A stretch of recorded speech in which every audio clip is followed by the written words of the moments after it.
Chandigarh te leiba Manipur macha singna saruk yaduna ngasi Manipur da thokliba irang asi athuba matamda mahausa gi punsi da laknaba candle light prayer gi khongchat ama chatkre Chandigarh Women Association amadi Chandigarh Manipuri Diaspora Association na punna sinduna Save Our Manipur Save Our Integrity haina mingthonduna chatkiba candle lighting procession aduda saruk yakiba singna May ahumdagi thokliba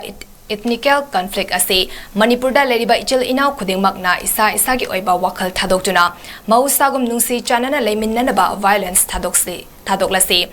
amatta oibagi wakhal sagatuna nungsi chanaba puraknaba taibang mapuda thongni zabani haina khongjat aduda yaukiba miyosingna phongdorakli August 26 kogi Saturday nimesi ngasi sinjeriba candlelight peace and prayer process asi akogi Manipur da thoiba hajiki leiba ethnic violence asida yaragadi peace and harmony umone restore tornaba haina akoi sida leiba Chandigarh Women Association amadi Chandigarh Manipuri Diaspora Association na kasigi candlelight peace and light prayer process asi samsam de senjabani akoi na ngasi sinjeriba thoramase Chandigarh da khunda laita minariba Manipur dagi ima event ichinena ahal laman mayam punjan jaraga hojik Manipur da tandu laita dna leiba phibam asibu hanagi phibam da hanjin hanaba adugi damakta khoina candle sit in prayer process sinjabani aduga thoramasiga mari leina khoina haijaning badi Manipur da leiriba ichinnaw khuding makku tungsi chanana hanagi dumaina leiminanaba gidamakta